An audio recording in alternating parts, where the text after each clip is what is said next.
Hello everyone, welcome to Pinnacle video course. Pinnacle video course में आप सभी का बहुत बहुत स्वागत है। डियर फ्रेंड्स, आज फिर से कुछ बेहतरीन प्रश्नों को डिस्कस करने वाले हैं और चीज़ों को थोड़े से और बेहतर ढंग से समझेंगे।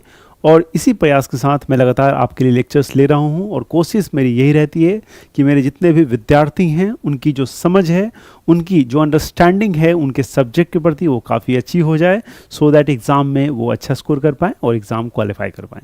सो आज फिर से कुछ बेहतरीन प्रश्न जो है आपके स्क्रीन पे आपको जो किताब दिख रही होगी, इस किताब के कुछ बेहतरीन MCQs को डिस्कस करने वाले हैं। मुझे पूरी उम्मीद है कि ये बुक जो है आपके पास ऑलरेडी ये पुस्तक अवेलेबल होगी। ये पुस्तक के बारे में मैंने आपको हमेशा कहा है कि this is a brand new edition और ये बुक आपके पास होनी ही चाहिए। This is the most loved book by SSC aspirants. अगर SSC एस्पिरेंट्स की बात करें तो ये किताब उनके द्वारा सबसे ज़्यादा सराहने वाली किताब है और सबसे ज़्यादा आपको फ़ायदा पहुँचाने वाली किताब है, क्योंकि ये जो बुक है ये एकदम अप टू डेटेड बुक है पिनाकल की। इस बुक में आपको देख सकते हैं सितंबर 2023 तक के सारे प्रश्न आपको देखने को मिलेंगे। And the best quality of this book, the best thing about this book is that this book has a detailed explanation. आप देख सकते हैं इस बुक में आपको एक बहुत ही बेहतरीन डिटेल एक्सप्लेनेशन देखने को मिलती है और ये जो डिटेल एक्सप्लेनेशन है, ये डिटेल एक्सप्लेनेशन काफ़ी रेलेवेंट है।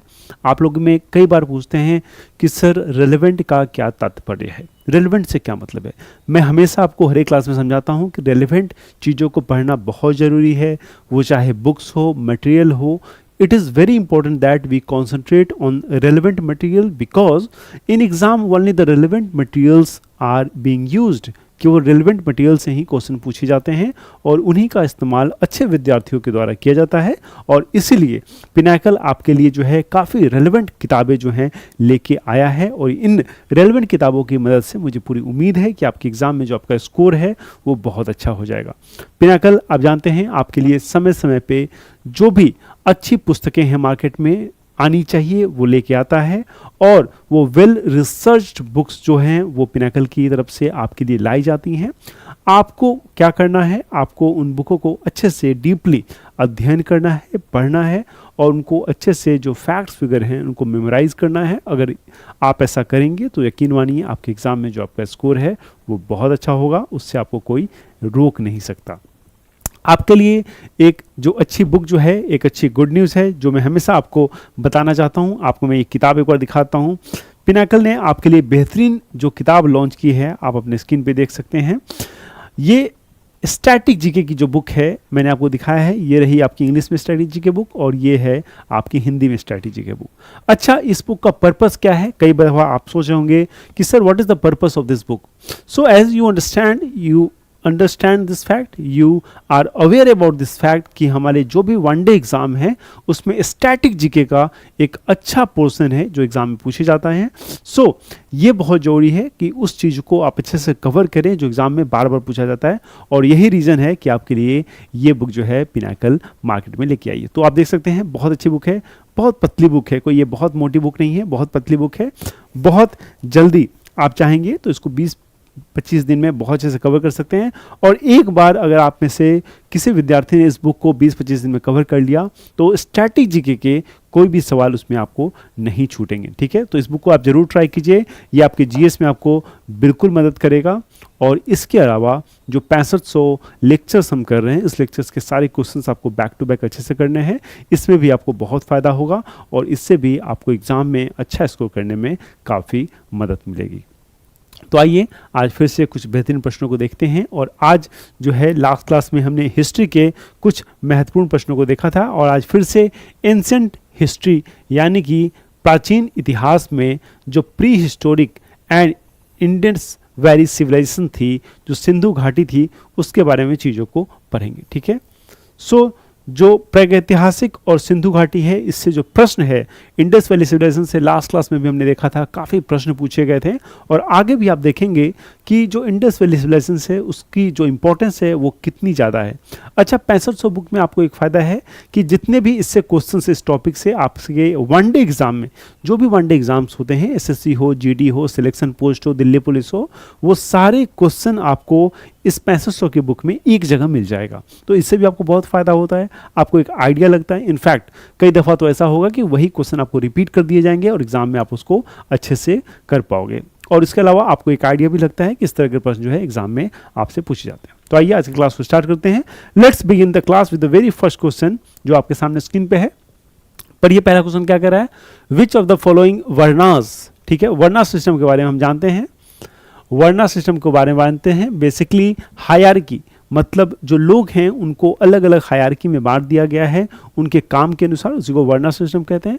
सो which of the following varna was responsible for protecting people and administering justice in ancient India as per rules laid down by the Dharmasutra and Dharmashastra, ठीक है। निम्नलिखित में से कौन सा वर्ण धर्म सूत्रों और धर्म शास्त्रों द्वारा निर्धारित नियमों के अनुसार प्राचीन भारत में लोगों की रक्षा करने और न्याय के प्रशासन के लिए जिम्मेदार था, न्याय के प्रशासन के लिए जिम्मेदार था। आप समझ रहे हैं क्या क्वेश्चन पूछा जा रहा है? क्वेश्चन पूछा जा रहा है कि वो कौन सा वर्ण था जो रिस्पॉन्सिबल था किसके लिए, प्रोटेक्टिंग पीपल। आपको पता है वर्णा सिस्टम में ब्राह्मण, वैश्य, क्षत्रिय, शूद्र, ये सारे वर्णा सिस्टम में लोग थे। ये देखिए ये 4 वर्णा सिस्टम के जो दिए गए हैं, आपको बताना है कि इनमें से कौन सा वो वर्ग था जिसकी रिस्पॉन्सिबिलिटी थी टू प्रोटेक्ट द पीपल, ठीक है, जो लोग थे उनको प्रोटेक्ट करना था, और एडमिनिस्ट्रेशन जस्टिस और न्याय का काम जो था इनके लिए था। तो ये काम आप सभी जानते हैं ये किसके पास था। सो लोगों को प्रोटेक्ट करने की जो जिम्मेदारी थी वर्णा सिस्टम के अनुसार वो क्षत्रियों के पास थी। इसलिए क्षत्रिय को क्या कहा जाता है, क्षत्रिय कहा जाता है दे आर द प्रोटेक्टर्स। उनको फाइट करके अपने लोगों को बचाना होता है, उनको सेव करना होता है, ठीक है। तो क्षत्रिय हैं उनको क्या कहा गया, उनको इतिहास में वो प्रोटेक्टर कहा गया। उनको प्रोटेक्ट करने की रिस्पॉन्सिबिलिटी जो है वो वर्णा सिस्टम के थ्रू दी गई। क्या आंसर हो जाएगा इसका? इसका आंसर हो जाएगा क्षत्रिय, ठीक है। तो Kshatriya will be the right answer. Okay, so let's move to next question. अपने अगले प्रश्न की तरफ चलते हैं, आइए। So which of the following Vedas dealt with music. सो मैंने आपको बताया था लास्ट क्लास में, जब लास्ट लेक्चर हम लोग कर रहे थे तो उस समय हमने एक क्वेश्चन डील किया था कि which of the following was the oldest Veda. याद है आपको मैंने कहा था? तो ऋग्वेद था। इसलिए ऋग्वेद के अनुसार बाकी जो 3 वेद है, यजुर्वेद हो, अथर्ववेद हो, ये सारे जैसे भी वेद हैं इन सारों के बारे में जो इम्पोर्टेंस है ये आपको पता होना चाहिए।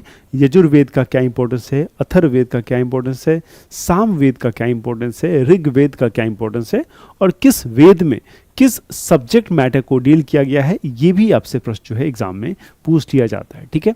सो यहाँ प्रश्न पूछा गया है कि निम्नलिखित में से कौन सा वेद जो है संगीत से संबंधित है, ठीक है। कौन सा वेद जो है संगीत से संबंधित है? सामवेद, ऋग्वेद, यजुर्वेद, अथर्ववेद। 4 ऑप्शन आपके सामने हैं, Samaveda, Rigveda, Yajurveda, Atharvaveda. 4 options you have in front of you. आपको बताना है इसका आंसर क्या होगा। सो संगीत मतलब वो कौन सा वेद है जिसमें म्यूजिक के बारे में जिक्र है, म्यूजिक के बारे में जिक्र है, यानी कि म्यूजिक के बारे में बात की गई है, वो कौन सा वेद है? उस वेद का नाम है सामवेद। सो जो सामवेद है इसमें म्यूजिक के बारे में बात की गई। ऋग्वेद के बारे में हमेशा आपको याद रखना है, ये क्या है? It is an oldest Veda among all, oldest among 4। मतलब ये जो 4 वेद हैं इसमें सबसे पुराने की अगर बात करेंगे तो वो कौन सा है? वो है आपका ऋग्वेद, ठीक है। सो ये चारों वेद आप याद रखेंगे, ऋग्वेद, सामवेद, यजुर्वेद, अथर्ववेद। ये चारों महत्वपूर्ण वेद हैं और आपको इनके बारे में बिल्कुल भी चीज़ें याद होनी चाहिए, ठीक है। तो सामवेद जो है दैट डील्स विथ म्यूजिक, इसको बुक ऑफ चैंट भी कहते हैं, ये भी आप याद रख सकते हैं, ठीक है। It is also called book of chanting, book of chant, book of chant, ठीक है। तो सामवेद को it is called book of chants. Okay, clear? Okay, let's move to next question. अपने अगले प्रश्न की तरफ चलते हैं, देखते हैं आगे हमसे क्या पूछा गया है। Okay, so question number 53।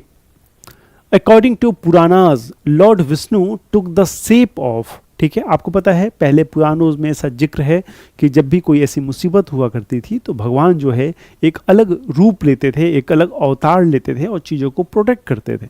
उसी से रिलेटेड एक प्रश्न जो है आपसे पूछा गया है। According to Puranas lord Vishnu took the shape of which of the following animal in order to rescue the earth? In order to rescue the earth, ठीक है, in order to rescue the earth which had sunk into the water.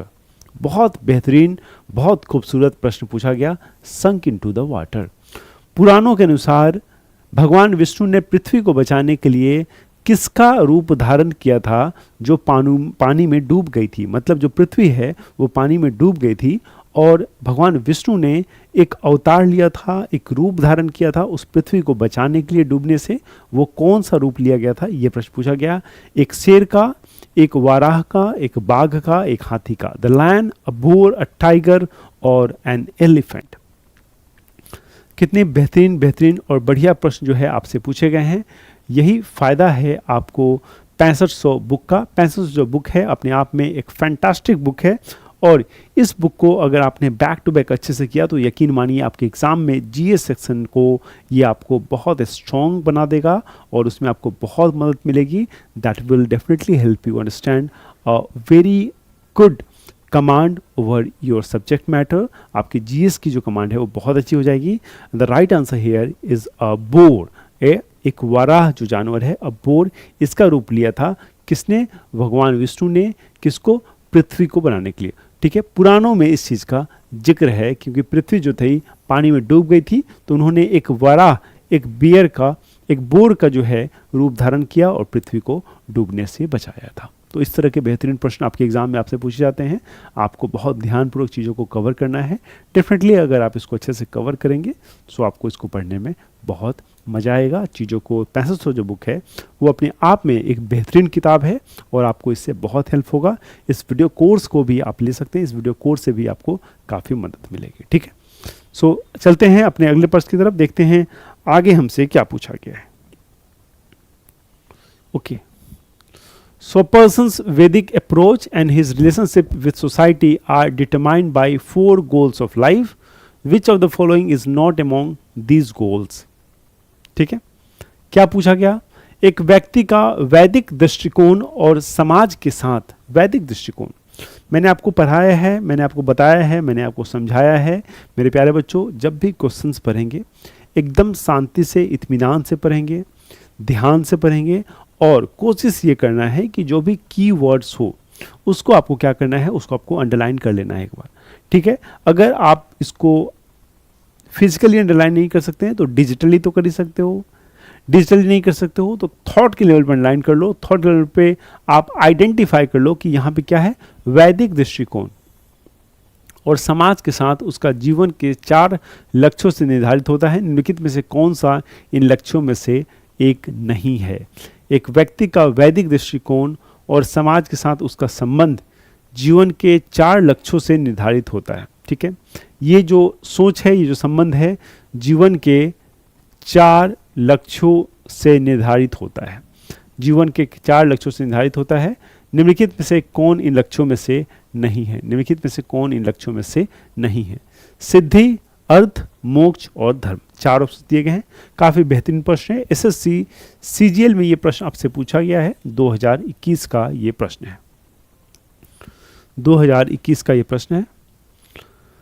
You have to answer the question. आपको बताना है कि इसका क्या होगा exact answer.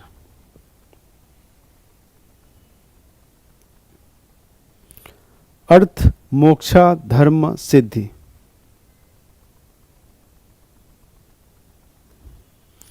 तो राइट आंसर क्या हो जाएगा? यस, तो राइट आंसर हो जाएगा सिद्धि. आप सभी लोग इसको जानते होंगे.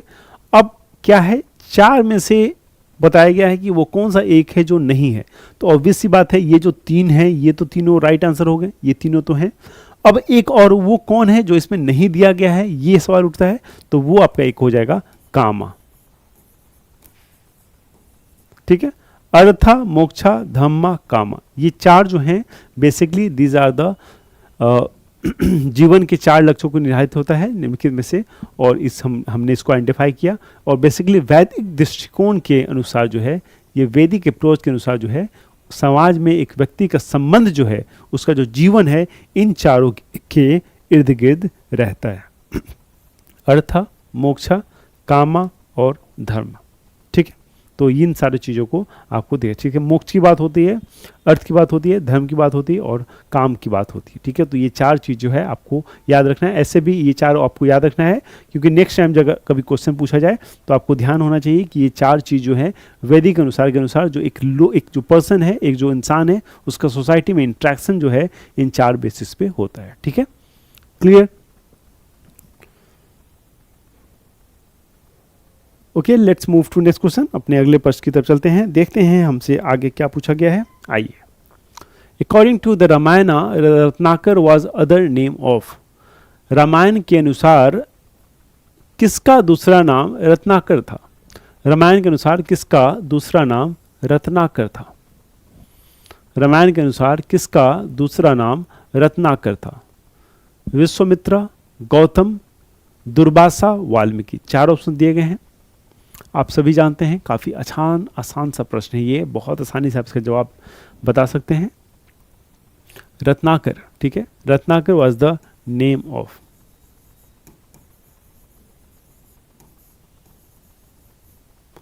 Ratnakar was the another name of, ठीक है। Ratnakar was the other name of Valmiki, ठीक है। क्या आंसर हो जाएगा?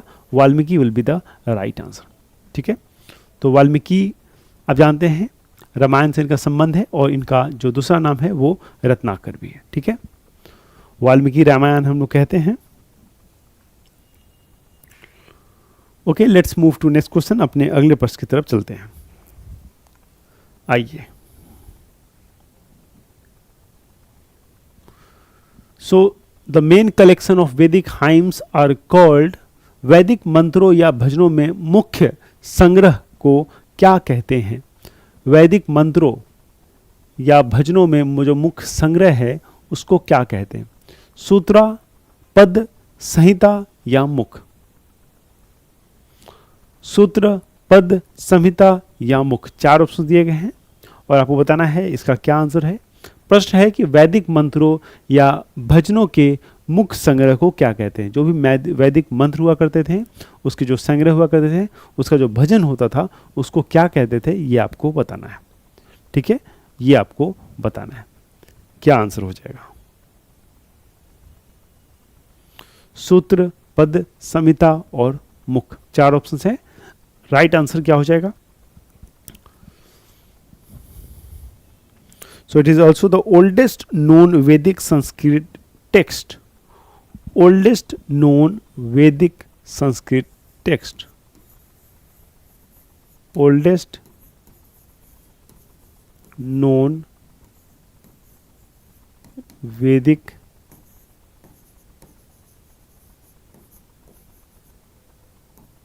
संस्कृत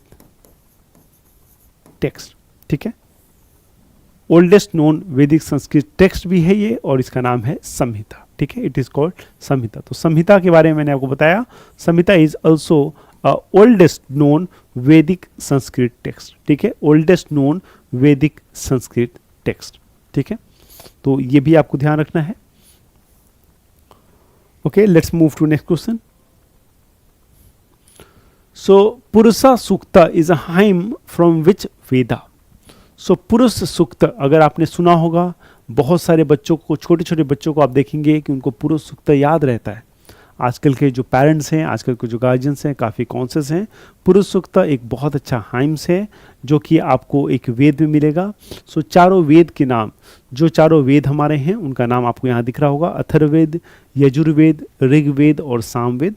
आपको ये बताना है कि ये किन वेद में ये जो है आपको सूक्ता देखने को मिलता है, ठीक है।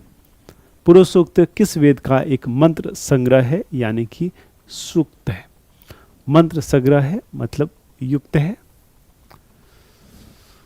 पुरुष सूक्त काफ़ी पॉपुलर है हाइम्स ये, और ये आपको कहाँ देखने को मिलेगा ये आपको बताना है। काफ़ी आसान प्रश्न है, ऐसे प्रश्नों को बिल्कुल आपको नहीं जाने देना है। बहरहाल पूछा तो गया है 2021 में CHSL में, लेकिन काफ़ी महत्वपूर्ण और इम्पॉर्टेंट प्रश्न के अंदर ये आता है। सो ये जो है आपको कहाँ देखने को मिलेगा? इट इज़ इन ऋग्वेद, ठीक है। सो ऋग्वेद के बारे में मैंने आपको बताया था कि चारों वेद की अगर बात करें तो उसमें जो ओल्डेस्ट है वो आपका ऋग्वेद ही है, ठीक है। तो ऋग्वेद जो क्या है, ये ओल्डेस्ट है, ठीक है। सामवेद में हमने डिस्कस किया था थोड़ी देर पहले, याद होगा आपको क्या डिस्कस किया था, इसमें हम लोग म्यूजिक डिस्कस किए थे। सामवेद में म्यूजिक है, ठीक है। चैंटिंग्स वगैरह जो है आपको सामवेद में देखने को मिलेगा, ठीक है। तो ऐसे ऐसे धीरे धीरे चीज़ों को याद करते चलेंगे, कोशिश करेंगे हर एक एमसीक्यू में 2 क्वेश्चन या 3 फैक्ट जो एडिशनल है वो याद करें। उससे हमारे ऊपर बहुत ज़्यादा बर्डन भी नहीं होगा फैक्ट्स का, और धीरे धीरे बहुत सारे फैक्ट्स फिगर हम याद करते जाएंगे, ठीक है। सो इत्मीनान से प्यार से पढ़ना है, घबराना बिल्कुल भी नहीं है। अगर आप आराम से पढ़ोगे, एक चीज़ केवल कस करना है आपको, मैं हमेशा जो आपको विद्यार्थियों को समझाता हूँ कि you are suppose to be consistent in your studies. If you are consistent in your studies, trust me, it will be very easy to qualify your examinations. आपको बहुत कंसिस्टेंट रहने की ज़रूरत है। अगर आप कंसिस्टेंट हैं तो फॉरगेट अबाउट एग्जामिनेशंस, आप हर एक कार्य में सफल हो सकते हैं, ये निश्चित है, ठीक है। ये निश्चित है और ये नेचुरली प्रूवन है। अगर आप कंसिस्टेंट हैं तो definitely you will succeed in your life, okay. So right answer इसका ऋग्वेद हो जाएगा।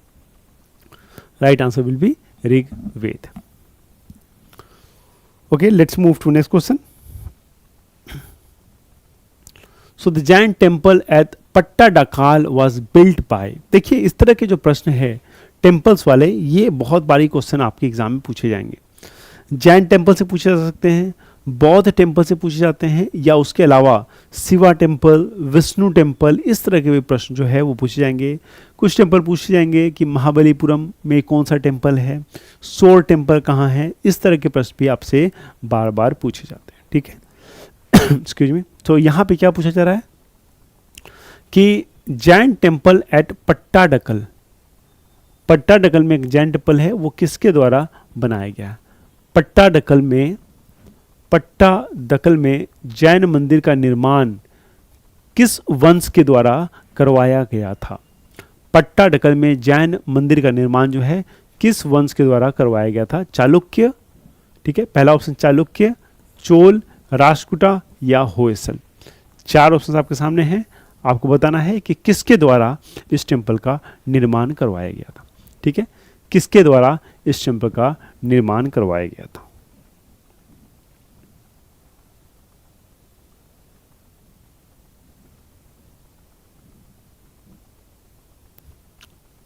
सो कैलाशनाथ टेम्पल आप जानते होंगे एल्लोरा में है, उसका निर्माण भी इन्हीं लोगों ने करवाया था, इन्हीं मतलब वंश ने करवाया था। और कैलाशनाथ टेम्पल एल्लोर का काफ़ी महत्वपूर्ण टेम्पल है और उसके बारे में भी प्रश्न आपके एग्जाम में बारी बारी से पूछ ही जाते हैं। बहरहाल इसका जो आंसर है वो क्या है, वो है राष्ट्रकूटास, ठीक है। Rashtrakutas is the right answer, ठीक है। टेम्पल कौन सा है, पट्टाडकल में एक जैन मंदिर है जिसका निर्माण करवाया था राष्ट्रकूट ने, ठीक है, राष्ट्रकूट ने। एल्लोर का जो टेम्पल मैंने आपको बताया वो भी राष्ट्रकूटास ने निर्माण कराया था। एल्लोर में कैलाशनाथ टेम्पल जो है वो भी राष्ट्रकूट ने। मैं यहाँ लिख देता हूँ क्योंकि ये क्वेश्चन जो है मैंने देखा एग्जाम में आता है, ठीक है।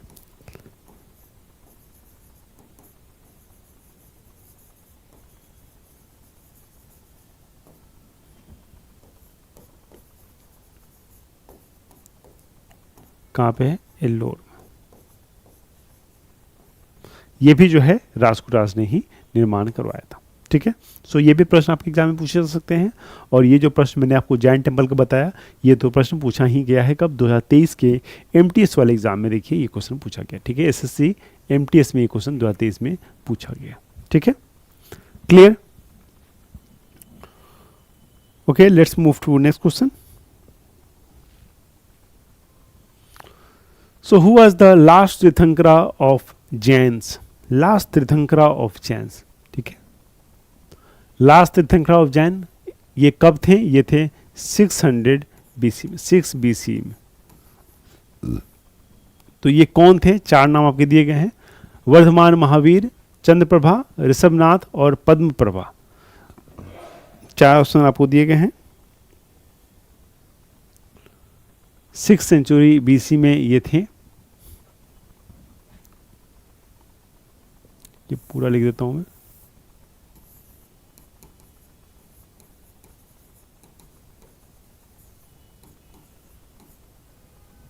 ठीक है, क्या नाम था इनका। तीर्थंकर मतलब क्या होता है, जब भी हम तीर्थंकर की बात करते हैं तो तीर्थंकर का अर्थ होता है वो व्यक्ति जिनको बहुत ज़्यादा नॉलेज है और वो जो हाईएस्ट नॉलेज है वो प्राप्त कर चुका है, उसको तीर्थंकर कहते हैं। उसको हर एक तरह की नॉलेज है, उनको हर एक ज्ञान है, उसको क्या कहते हैं, उसको तीर्थंकर कहते हैं। ठीक है। सो यहाँ पे पूछा जा रहा है कि लास्ट तीर्थंकर जो है जैन का वो कौन था। लास्ट तीर्थंकर की बात यहाँ की जा रही है। Who was the last Tirthankar of Jain. Okay, so what would be the right answer? The right answer will be Vardhaman Mahavira. So Vardhaman Mahavira ने जैन धर्म को एक नई उपाधि दी। आप सभी इनको जानते हैं। जैन धर्म जो है काफ़ी प्रचलित हुआ वर्धमान महावीर के द्वारा, और ये जो हैं बेसिकली इन्होंने जैन धर्म को जो हाइट पे जैन धर्म गई वहाँ पे ले जाने में इनका बहुत बड़ा योगदान है महावीर का। ठीक है, वर्धमान महावीर का। ठीक है, clear? So ensure that you remember these facts because these are simple facts, but these are asked in examinations again and again. ठीक है?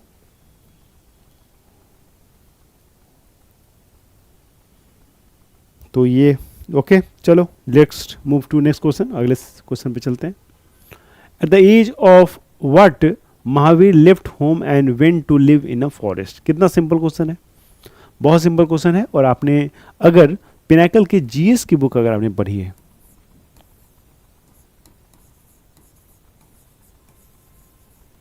पिनाकल की जीएस थ्योरी बुक आपने पढ़ी है, तो यहां पे ये चीज आपको बहुत अच्छे से देखने को मिलेगी। पिनाकल के जीएस की जो थ्योरी बुक है उसमें बहुत सारे जीएस की चीज़ें जो है डिटेल में मेंशन है। वहां से चीज़ों को आप बहुत अच्छे ढंग से समझ सकते हैं, वो आपको चीज़ों को समझने में काफ़ी मदद करेगी। ठीक है। So at the age of what Mahavir left home, मतलब किस उम्र में महावीर जो है घर को छोड़ दिए थे। They he actually left home and went to live in a forest. किस वर्ष की आयु में महावीर ने घर छोड़ दिया और वन में रहने चले गए थे। ठीक है, किस वर्ष के आयु में महावीर ने घर छोड़ दिया था और वन में रहने चले गए थे। ठीक है, क्लियर? क्या हो जाएगा राइट आंसर? इसका जो राइट आंसर है वो है 30 साल की उम्र में। ठीक है, 30 साल की उम्र में जो है इन्होंने घर छोड़ दिया था और वो वन में रहने चले गए थे। मतलब बेसिकली वो उन्होंने घर त्याग दिया था। ठीक है, ओके। और इनको 42 साल के एज में कैवल्य की प्राप्ति हुई थी। जब 42 साल के थे, जब 42 साल के थे तो इनको क्या प्राप्ति हुई थी? कैवल्य की प्राप्ति हुई थी। कैवल्य मतलब हाईएस्ट नॉलेज। ठीक है, कैवल्य की प्राप्ति हुई थी मतलब हाईएस्ट नॉलेज की इनको प्राप्ति हुई थी। ठीक है, 42 साल की उम्र में और अंडर ए साल ट्री। कभी कभी ये भी पूछा जाता है कि कहाँ पे इनको ये ज्ञान की प्राप्ति हुई, तो याद रखना अंडर ए साल ट्री। अंडर अ साल ट्री, अंडर अ साल ट्री। ठीक है, तो ये इतना फैक्ट आप याद रखें, ये बहुत फैक्ट है। इससे रिलेटेड और भी बहुत सारे क्वेश्चन हम लोग देखेंगे, उसमें चीज़ों को समझने की कोशिश करेंगे। सो अभी तक के लिए आप इतने फैक्ट को याद रखेंगे। ठीक है, so make sure you remember these facts. इतना फैक्ट आपको याद रहना चाहिए। Okay, let's move to next question. Okay, so where did lord Mahavira attain salvation, मतलब भगवान महावीर को मोक्ष कहाँ प्राप्त हुआ? मोक्ष कहाँ प्राप्त हुआ? भगवान महावीर को मोक्ष की प्राप्ति जो है वो कहाँ हुई थी? Attain salvation. भगवान महावीर ने मोक्ष की प्राप्ति कहाँ पाई थी? इनको मोक्ष मुक्ति कहाँ मिली थी? मुक्ति का अर्थ है, जब हम बात करते हैं कि कैसी मुक्ति, मतलब इसका अर्थ है, इसका तात्पर्य है कि जो हमारी लाइफ है उसमें हमारे बहुत सारे अटैचमेंट्स होते हैं, बॉन्डिंग्स होते हैं। आप देखते हैं बहुत सारी चीज़ों को हम छोड़ नहीं पाते, लालच से हम घिरे रहते हैं हमेशा। उस लालच को छोड़ना ही मुक्ति है। जब हमारे अंदर किसी भी चीज़ को चाहने की लालच या आकांक्षाएं वो ख़त्म हो जाए, तो उस समय आप समझना कि आपको जो है मोक्ष की प्राप्ति हो जाए, जो कि एक आम इंसान के लिए काफ़ी मुश्किल होता है। ठीक है, दैट इज़ वाई कुछ ऐसे व्यक्ति हैं, ऐसे महान लोग हैं जैसे कि महावीर, गौतम बुद्धा, ये क्या हुए, ये मोक्ष जो था वो प्राप्त कर पाएँ, ये जो है अब मोक्ष से मुक्ति पा पाएँ। और ये जो है ये हाईएस्ट लेवल ऑफ जो सेल्फ रियलाइजेशन है उसको अटेन कर पाएँ, और उन्होंने समझा कि जो अटैचमेंट है वो बहुत बुरी चीज़ है।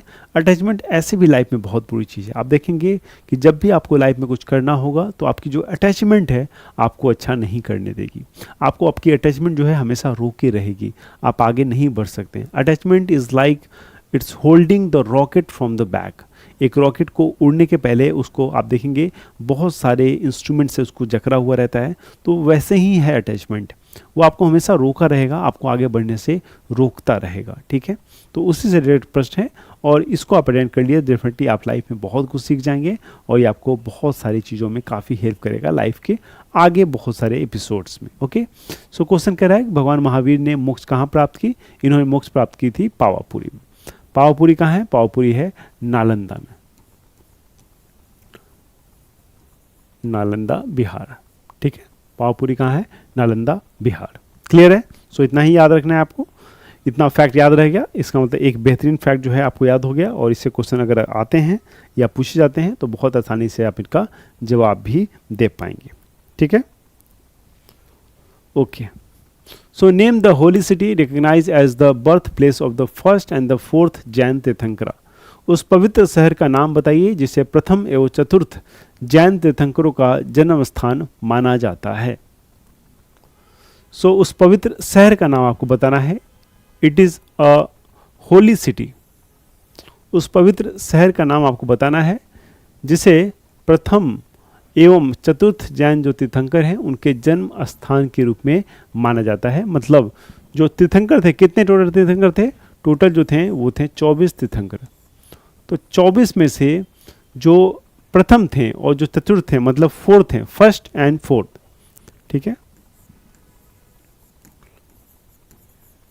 फर्स्ट एंड फोर्थ, इनका जन्म स्थान जो है वो क्या है? वाराणसी, द्वारका, अयोध्या और गया। 4 ऑप्शन आपके सामने हैं, आपको बताना है कि ये दोनों जो तीर्थंकर थे इनका जन्म स्थान जो है वो कहाँ था।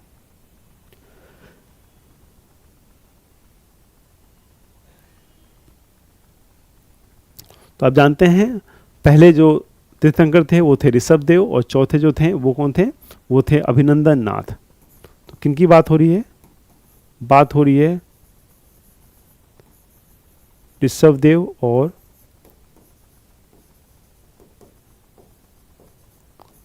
अभिनंदन नाथ। ऋषभदेव और अभिनंदन नाथ की। ठीक है, तो इनका जो जन्म स्थान है वो कहाँ पे है? वो है अयोध्या में।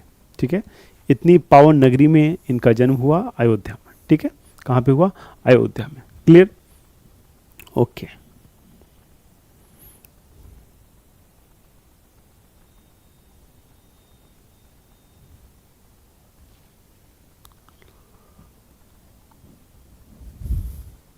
According to Jain philosophy the term Jina means. तो जैन धर्म में या बौद्ध धर्म में आप देखेंगे कि बहुत सारे यूनिक टर्म्स वगैरह जो है वो यूज़ करते थे, स्पेसिफिक टर्म्स थे उनके रिलीजन से रिलेटेड। सो आपसे ये प्रश्न पूछा जा रहा है यहाँ पे कि जैन दर्शन के अनुसार जीन शब्द का क्या अर्थ है? जैन दर्शन के अनुसार जीन शब्द का क्या अर्थ है? लॉर्ड, फ्री फ्रॉम फिटर्स, वर्दी या द कॉन्क्यूरर, भगवान, बंधनों से मुक्त, योग्य या विजेता। 4 ऑप्शन आपके सामने हैं, आपको बताना है क्या होगा राइट आंसर।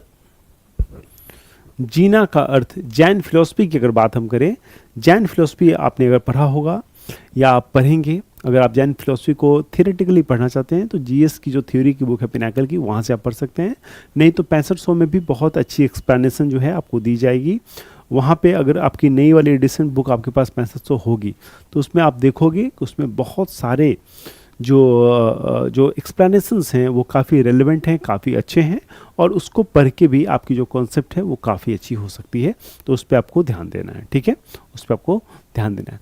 तो जैन फिलोसफी के अनुसार ही एक टर्म जो है जैन धर्म में यूज़ होता है जिसको हम लोग क्या कहते हैं? जीना कहते हैं। और इसका जो अर्थ है वो क्या है? उसका अर्थ होता है विजेता, कॉन्क्यूरर, मतलब जो विजय हासिल करे, जो जीत हासिल करे उसको क्या कहते हैं? उसको कॉन्क्यूरर कहते हैं, और जैन में उसको कहते हैं जीना। सो राइट आंसर क्या हो जाएगा? द कॉन्क्यूरर, विजेता। ठीक है, सो विजेता का अर्थ होता है जैन धर्म में जीना। ठीक है, तो इसको आप लोग याद रखेंगे, ठीक है, इसको आप लोग याद रखेंगे। Clear? Okay, so let's move to next question, अपने अगले प्रश्न की तरफ चलते हैं। So the Sailendra kings who founded their empire in Southeast Asia in 8th century AD were the followers of। क्या प्रश्न है? प्रश्न है कि 8वीं सदी ईस्वी में दक्षिण पूर्व एशिया में अपने साम्राज्य की स्थापना करने वाले शैलेंद्र राजा किस धर्म के अनुयायी थे? ठीक है, सो आप जानते हैं बहुत सारे जो ऐसे राजा थे जो अपने यहाँ एक धर्म को विकसित करते थे या उनका विकास करते थे। सो कई ऐसे राजाएं हुए विश्व में जिन्होंने अलग अलग धर्म को अपनाया और अपने देश में उनका विकास किया। उसी से संबंधित ये प्रश्न है जो आपसे पूछा गया है। प्रश्न को फिर से एक बार देखते हैं। 8वीं सदी ईस्वी में दक्षिण पूर्व एशिया में अपने साम्राज्य की स्थापना करने वाले शैलेंद्र राजा किस धर्म के अनुयायी थे? किस धर्म के अनुयायी थे? शैलेंद्र राजा, द किंग शैलेंद्र। सो किस धर्म के ये अनुयायी थे, ये प्रश्न आपसे पूछा जा रहा है। इसका जवाब आपको बताना है। क्या हो जाएगा राइट आंसर? बुद्धिज्म मतलब बौद्ध धर्म, शैविज्म मतलब शैव धर्म, जैनिज्म मतलब जैन धर्म और हिंदुज्म मतलब हिंदू धर्म। तो 4 ऑप्शन आपके सामने दिए गए हैं। और जो किंग थे दक्षिण पूर्व एशिया में जिनका नाम था शैलेंद्र, किंग शैलेंद्र, इन्होंने बौद्धिज्म धर्म को अनुयायी थे। ठीक है, बौद्धिज्म धर्म को अपनाया था, बौद्धिज्म धर्म के अनुयायी थे। ठीक है, आंसर क्या हो जाएगा? आंसर हो जाएगा ये। तो इस पे आप देखिए क्या याद करना है। मैं हमेशा आपको जब भी क्वेश्चन सभी लेक्चर्स लेता हूँ मैं आपको समझाता हूँ कि क्या करना है बेटा, आपको कीवर्ड्स को ध्यान देना है। कीवर्ड्स को आप ध्यान देंगे, आपको कुछ नहीं करना है, आपको बस शैलेंद्र किंग जो है वो याद रखना है और शैलेंद्र किंग को आपको बुद्धिज्म से याद रखना है, बुद्धिज्म को शैलेंद्र किंग से याद रखना है। जब इतना आप याद रखोगे तो चीज़ें आपके लिए काफ़ी आसान हो जाएंगी और काफ़ी इजीली आप चीज़ों को कवर कर पाओगे। ठीक है, सो फैक्ट बेस्ड जो है, न्यूमेरिकल बेस्ड चीज़ें जो हैं वो इस तरह से याद करनी है जैसे कि न्यूमेरिकल बेस्ड है, जैसे कि फैक्चुअल है लेकिन मैथमेटिकली आपको याद करना है, मतलब 1 to 1 बौद्ध धर्म शैलेंद्र। ठीक है, ऐसे याद करेंगे आप। इस किंग शैलेंद्र ने बौद्ध धर्म अपनाया है, तो ऐसी चीज़ें जो हैं बहुत आसानी से आपको याद हो जाएंगी। ठीक है, सो वैसे ही याद करते चलना है। चलते हैं अपने अगले प्रश्न की ओर। ओके, सो ये बहुत बढ़िया प्रश्न है, बुद्धिज्म से ही प्रश्न है लेकिन काफी अच्छा प्रश्न है ये। So who was the first women to be ordained, first women to be ordained as a bhikshuni in Buddhism, bhikshuni in Buddhism. बौद्ध धर्म में भिक्षुनी बनने वाली प्रथम महिला कौन थी? बौद्ध धर्म में भिक्षुनी बनने वाली प्रथम महिला कौन थी? धम्मानंद भिक्षुनी, सुजाता, महाप्रजापति गौतमी या संघमित्रा। चारों नाम बहुत महत्वपूर्ण है, आप लोगों ने नाम सुना होगा। आपको बताना है कि बौद्ध धर्म की पहली भिक्षुनी बनने वाली महिला जो है निम्नलिखित में से कौन थी? पहली भिक्षुनी बनने वाली जो महिला थी बौद्ध धर्म में वो निम्नलिखित में से कौन थी? सो what would be the right answer? The right answer would be Mahaprajapati Gautami. ठीक है, Mahaprajapati Gautami, Mahaprajapati Gautami is the right answer. Mahaprajapati Gautami is the right answer. ठीक है, Mahaprajapati Gautami is the right answer. Clear?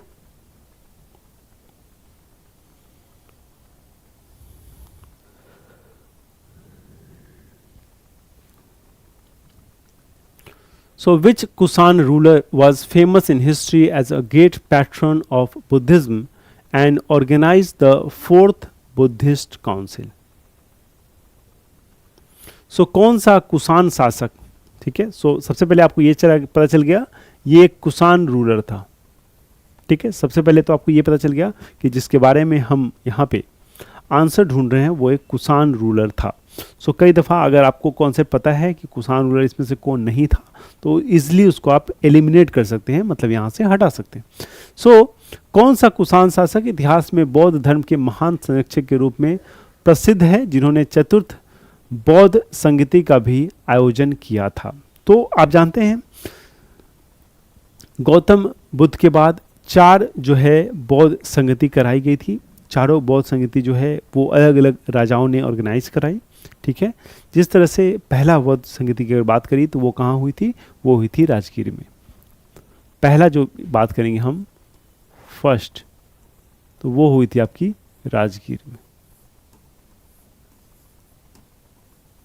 वो हुई थी राजगीर में। सेकंड कहाँ हुई थी, सेकंड कहाँ हुई थी, सेकंड हुई थी आपकी वैशाली में।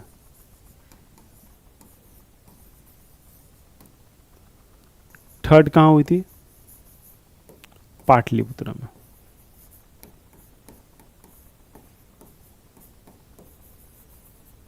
और यहां पे क्वेश्चन क्या पूछा गया, क्वेश्चन पूछा गया कि फोर्थ बुद्धिस्ट काउंसिल, ठीक है, मतलब जो चतुर्थ बुद्धिस्ट संगति है उसका आयोजन किसने किया।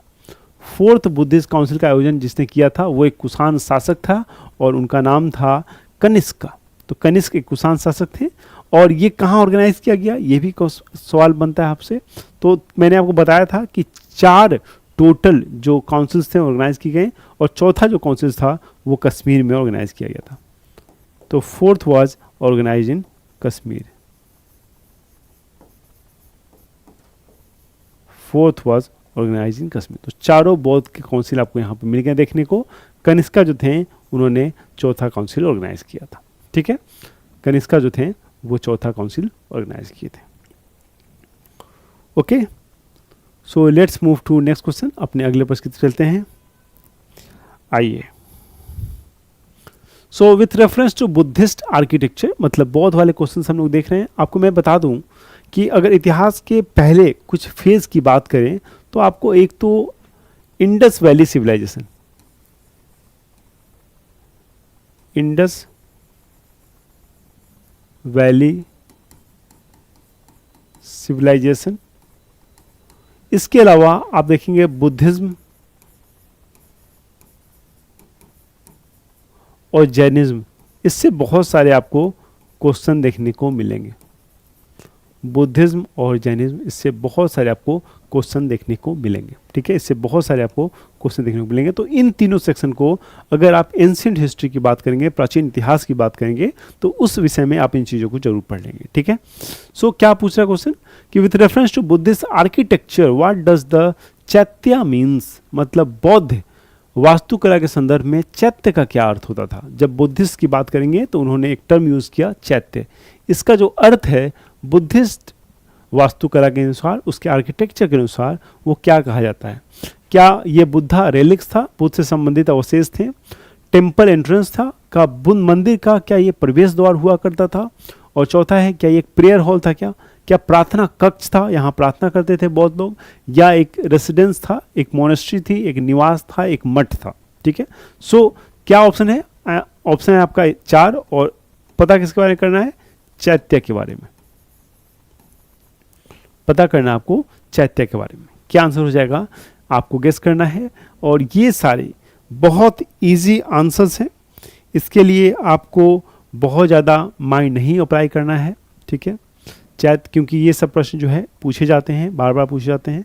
सो बेसिकली एक रेक्टेंगुलर जो है ये हॉल हुआ करता था,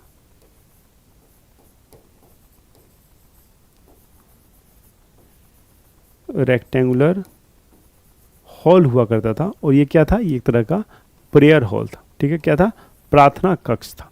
क्या कहते थे इसको, इसको हम लोग कहते थे, इसको प्रेयर हॉल, प्रार्थना कक्ष कहते थे, और इसको बुद्धिज्म की भाषा में चैत्य कहा जाता था, ठीक है, इट वॉज कॉल्ड चैत्य। एक चीज आपको और ध्यान देना है कि बुद्धिज्म में एक वर्ड और बहुत यूज होता है, वो होता है विहारा, विहार, इस विहार से ही बिहार राज्य का नाम पड़ा है, और ये जो है वो रेसिडेंशियल प्लेस होता है, रेसिडेंशियल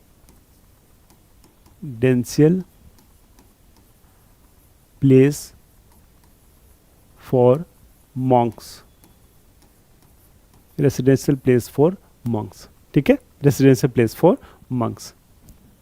क्लियर?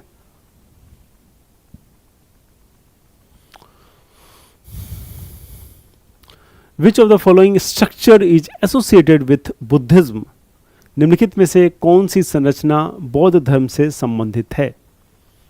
सो आप जानते हैं बौद्ध धर्म की बात आए, जैन धर्म की बात आए, अलग अलग स्ट्रक्चर आपको देखने को मिलेगा, अलग अलग संरचनाएं आपको देखने को मिलेंगी, अलग अलग टर्म्स आपको सुनने को मिलेगा। सो उससे प्रश्न हमेशा बनते हैं, पूछा जा रहा है कि निम्नलिखित में से कौन सी संरचना जो है बौद्ध धर्म से संबंधित है, कौन सी संरचना जो है वो बौद्ध धर्म मतलब बुद्धिज्म से रिलेटेड है। ठीक है, बुद्धिज्म से रिलेटेड है। Which of the following structure is related to Buddhism?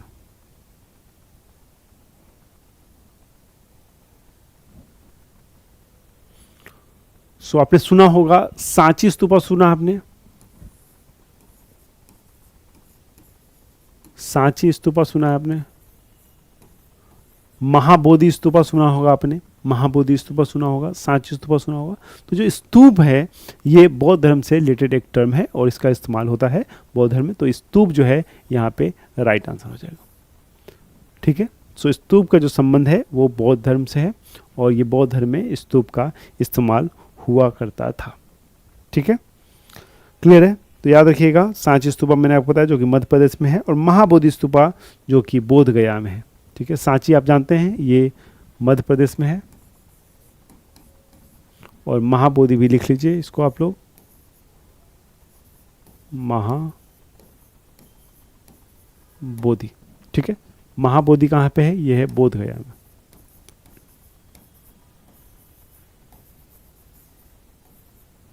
ये है बोध गया में। ठीक है, ठीक है, याद रहेगा। सो देखिए एक दो फैक्ट को हर एक स्लाइड में याद करना है। मैं हमेशा दूर भागता हूँ, मैं चीज़ों को बहुत ज़्यादा आपको नहीं बताना चाहता एक बार में। देखिए ये क्वेश्चन जो है एक बोध पे एक क्वेश्चन है, तो एक बार में एक फैक्ट याद करते हैं। ऐसे बहुत सारे क्वेश्चंस आएंगे तो बारी बारी से अलग अलग क्वेश्चंस को याद करते हम लोग जाएंगे। सो ऐसे चीज़ों को धीरे धीरे करते करते बहुत सारे फैक्ट्स फिगर्स को हम लोग याद कर लेंगे और इससे आप देखेंगे कि एग्जाम में आपको इससे बहुत फ़ायदा होगा। ठीक है, सो आराम से धीरे धीरे याद करेंगे और इस ढंग से याद करेंगे कि लंबे समय तक हमें याद रहे। जब लॉन्ग टर्म तक हमें कोई चीज़ें याद होती हैं तो एग्जामिनेशन हॉल में हमें वो रिकॉल करने में काफ़ी सहायता होती है। वो तभी पॉसिबल होगा जब आप इत्मीनान से, शांति से पढ़ेंगे। अगर चिल्ला के शोरगुल के साथ आप पढ़ेंगे, वैसी किताबें आप पढ़ेंगे जहाँ पे कॉन्सेप्ट वेग हैं, चीज़ें समझ में नहीं आ रही हैं, तो आपके लिए चीज़ें काफ़ी मुसीबत खड़ी कर सकती हैं, आपको चीज़ें समझ में नहीं आएंगी। इसलिए मैं हमेशा आपको सिंपल ढंग से, ईजिली ढंग से पढ़ाऊंगा। अगर आप ऐसे पढ़ सकते हैं तो आपका बहुत बहुत स्वागत है। मैं पूरी कोशिश करूंगा कि आपके एग्जाम में जो भी क्वेश्चन जीएस में क्वेश्चन पूछे जाएंगे या पूछे जाते हैं उसको एमसीक्यू फॉर्मेट में मैं आपके साथ डिस्कस कर लूँ। ठीक है, सो पेशेंस बनाए रखिए और चीज़ों को आराम से याद करते रहिए। ठीक है, so let's move to next question. अपने अगले प्रश्न की तरफ चलते हैं। So the rules made for Buddhist संघा were written down in a book called, मतलब संघ में रहने वाले जो बौद्ध भिक्षु हैं उनके लिए बनाए गए नियम, संघ में रहने वाले जो बौद्ध भिक्षु हैं उनके लिए बनाए गए नियम जो हैं वो किस नामक ग्रंथ में मिलते हैं। ठीक, तो देखिए बौद्ध धर्म के अलग अलग ग्रंथ थे। ठीक है, अभिधम्म पिटका, सूत पिटका, विनय पिटका, ये सारे क्या हैं? ये सारे ग्रंथ है बौद्ध धर्म के। लेकिन यहाँ पे क्या सवाल आपसे पूछा जा रहा है? यहाँ पे ये सवाल पूछा नहीं जा रहा है कि कौन से ग्रंथ है या नहीं है। यहाँ सवाल पूछा जा रहा है कि संघ में रहने वाले बौद्ध भिक्षुओं के लिए बनाए गए जो नियम थे, जो रूल्स रेगुलेशन थे, वो आपको कहाँ मिलते हैं। ठीक है, जो भिक्षु थे उनके लिए जो रूल्स रेगुलेशंस थे वो आपको कहाँ मिलते हैं, वो आपको यहाँ पे बताना है। ठीक है, वो आपको यहाँ पे बताना है। सो वो कहाँ पे मिलते हैं?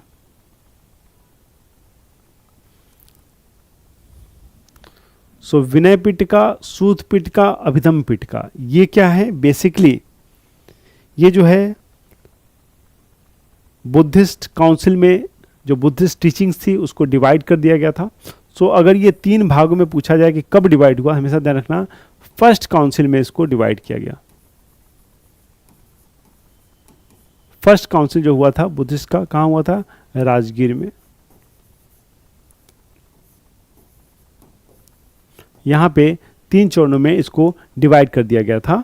और अब आपको बताना है कि जो रूल्स, जो नियम हैं वो आपको कहाँ देखने को मिलेंगे। सो जो संघ में रहने वाले जो मंक्स हैं उनके रिलेटेड जो रूल्स हैं, जो नियम हैं, वो आपको कहाँ मिलेगा? वो आपको विनय पिटका में मिलेगा। कहाँ पे? Vinaya Pitaka. Option C will be the right answer. ठीक है, option C will be the right answer. Sutta Pitaka क्या है? शुद्ध पीठिका में क्या है? It contains the teaching of Buddha.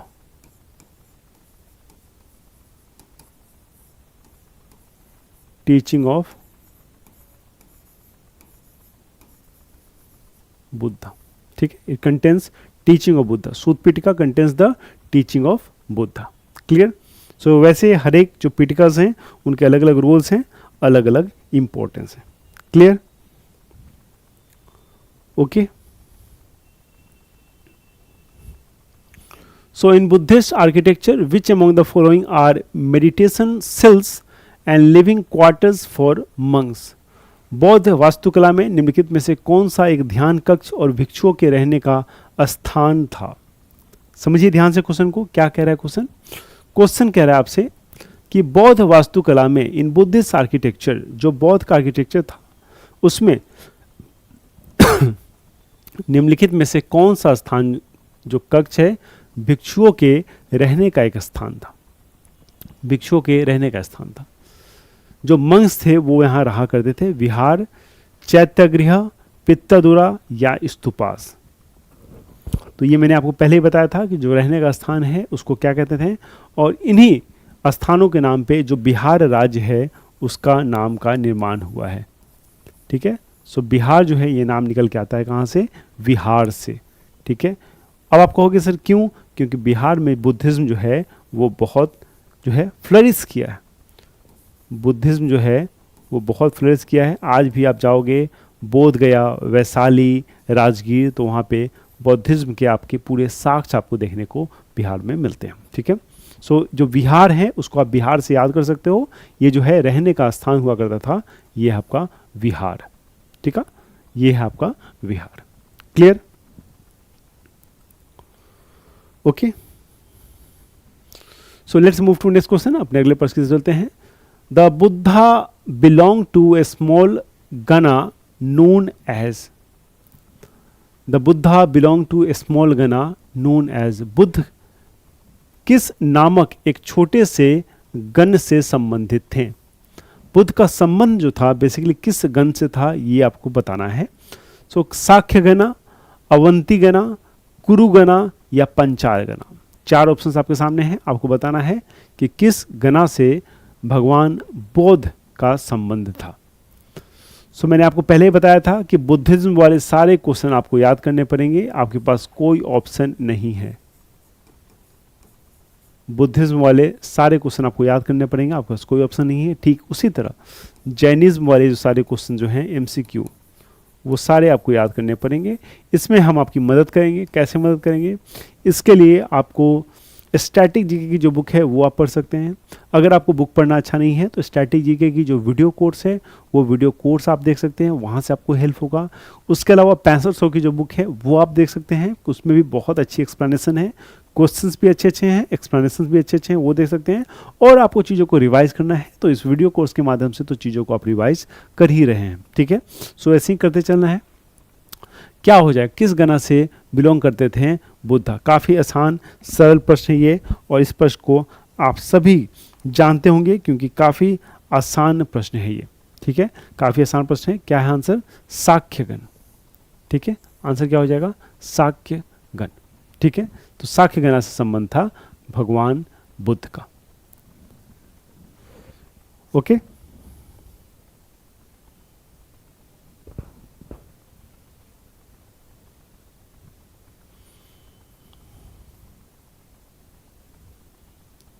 So Sanchi stupa is located in which state? मैंने आपको बताया था थोड़ी देर पहले, कुछ स्लाइड्स पहले, आपको अगर याद हो तो मैंने डिस्कस किया था सांची स्तूपा, महाबोधि स्तूपा मैंने कहा था।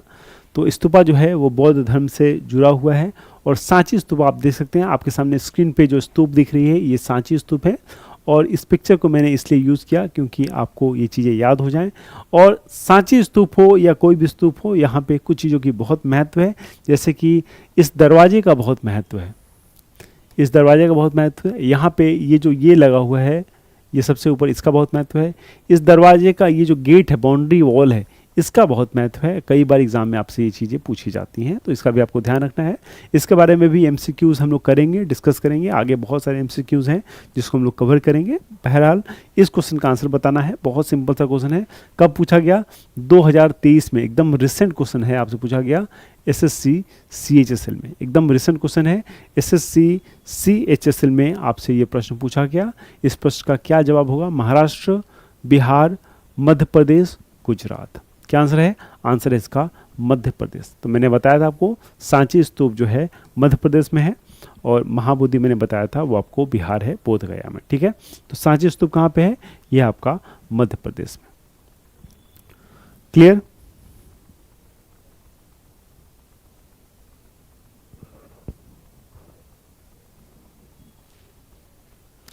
Okay. So Buddha meditated for days on the Ind under a peepal tree at where he attained enlightenment. Buddha ने किस जगह पे एक पीपल के पेड़ के नीचे कई दिनों तक तपस्या की जहां उन्हें ज्ञान प्राप्त हुआ था? ठीक है, सो आपको पता है कि बुद्ध ने ज्ञान प्राप्ति के लिए बहुत दिनों तक मेडिटेशन किया था, और उस मेडिटेशन के बाद ही उनको ज्ञान की प्राप्ति हुई थी। बुद्ध को भी और महावीर को भी ऐसी ही प्राप्त हुई थी। सो यहाँ पे लिखा हुआ है कि बुद्ध ने पीपल के पेड़ के नीचे, अपने आप में एक क्वेश्चन का आंसर आपको मिल गया। पीपल के पेड़ के नीचे बुद्ध ने कई दिनों तक तपस्या की, ठीक है, जहाँ उन्हें ज्ञान प्राप्त हुआ। तो ये जो स्थान था, ये कहाँ पे महात्मा, ये जो बुद्ध हैं, गौतम बुद्ध जो हैं, ये कहाँ पे इन्होंने ये तपस्या की थी, ये आपको बताना है। ठीक है, यहाँ पीपल ट्री जो है अपने आप में एक आंसर आपको मिल गया, ये रखना है। इसी तरह महावीर के बारे में साल ट्री कहा जाता है, वो भी आपको ध्यान रखना है। ठीक है, ये जो है महावीर के बारे में कहते हैं साल ट्री, इसको यहाँ मिटाते हैं, महावीर वाले में डिस्कस करेंगे इसको। यहाँ पे बताइए कि ये कहाँ पे इन्होंने ज्ञान की प्राप्ति की थी, वो कौन सा स्थान था जहाँ पे इन्हें ज्ञान की प्राप्ति हुई थी? तो ये जगह कौन सा था? ये जगह था आपका बोध गया। कहाँ था? बोध गया। इट वॉज इन बोध गया। बोध गया कहाँ है? It is in Bihar. बोध गया बिहार में इनको ज्ञान की प्राप्ति हुई थी। ठीक है, और यहीं पे इन्होंने काफ़ी दिनों तक तपस्या भी की थी। ठीक है, ओके, सो चलते हैं अपने अगले प्रश्न की तरफ।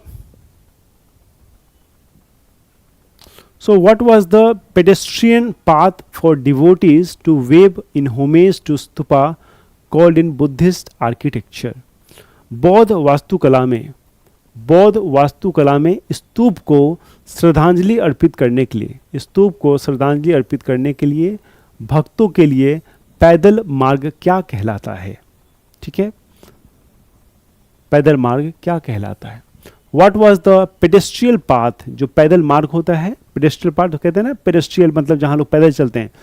What was the pedestrian path for devotees to wave in homage to stupa called in Buddhist architecture? So Buddhist architecture में इस एक्शन को क्या कहते हैं, ये आपको बताना है।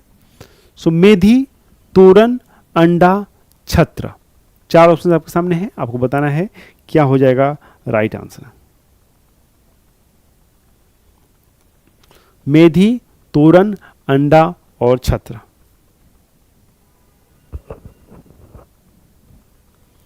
सो what would be the right answer?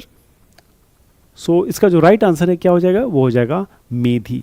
सो मेधी मतलब क्या होता है? It is a circular path और सर्कुलर टेरेस कह सकते हैं, सर्कुलर टेरेस। ठीक है, एक सर्कुलर जो है, एक गोलाकार छत को हम लोग क्या कहते हैं? मेधी कहते हैं। ठीक है, और यहीं से जो भक्त हैं they wave in homage to stupa. ठीक है, श्रद्धांजलि देने के लिए उस छत का इस्तेमाल करते हैं। अंडाकार एक जो छत है जिसको हम लोग क्या कहते हैं? मेधी कहते हैं। ठीक है, ये बौद्धिक टर्म है जिसको हम लोग मेधी कहते हैं। क्लियर? ओके,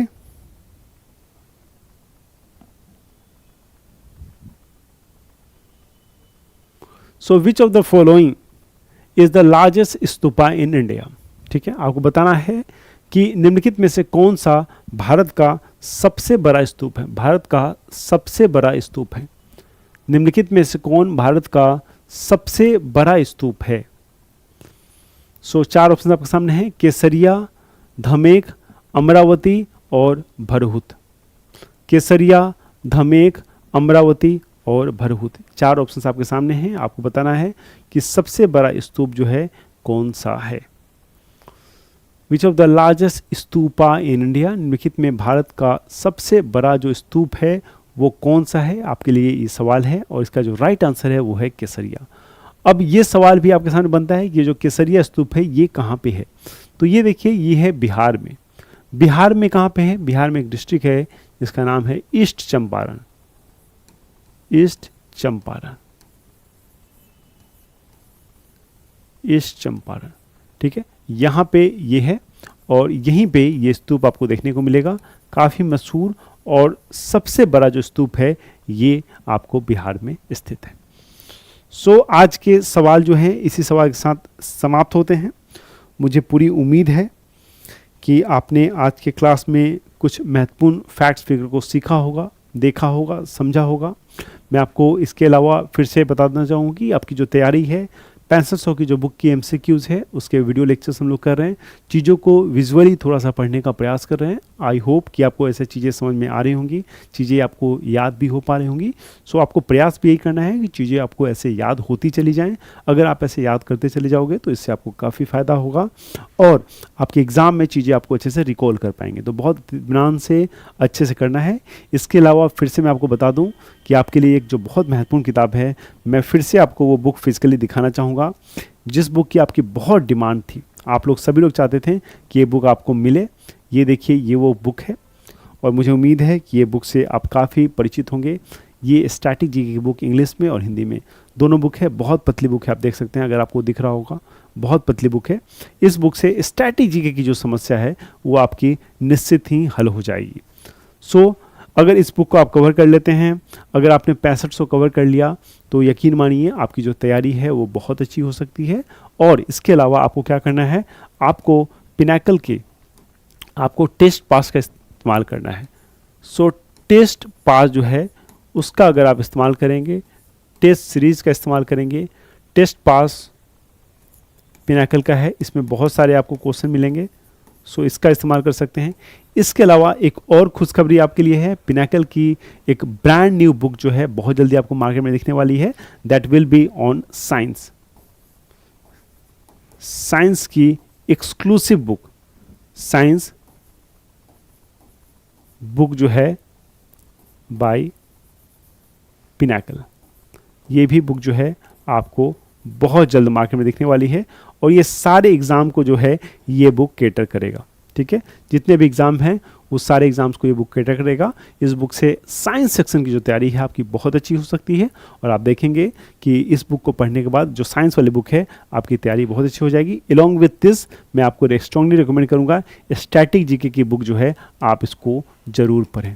स्टैटिक जीके की जो बुक है ये बहुत अच्छी बुक है और आप सभी विद्यार्थियों के लिए जिनकी स्टैटिक जीके कमज़ोर है उनके लिए ये बुक बनाई गई है। ठीक है, सो आराम से पढ़ाई करते रहिए, धीरे धीरे सारे लेक्चर्स कवर करेंगे। अपना बहुत बहुत ख्याल रखिए, पढ़ते रहिए और उन सभी लोगों को गलत साबित करना है जो कहते हैं कि आप एग्ज़ाम क्वालिफाई नहीं कर सकते। इस बात को अपने जहन में हमेशा बिठाई रखें कि मुझे उन सभी लोगों को गलत साबित करना है जो कहते हैं कि हम एग्ज़ाम क्वालिफाई नहीं कर सकते, क्योंकि मेरा पूर्ण विश्वास है कि हमारे सारे स्टूडेंट जो हैं एग्ज़ाम क्वालिफाई कर सकते हैं। Thank you so much, please take care, will meet very soon with the next lecture.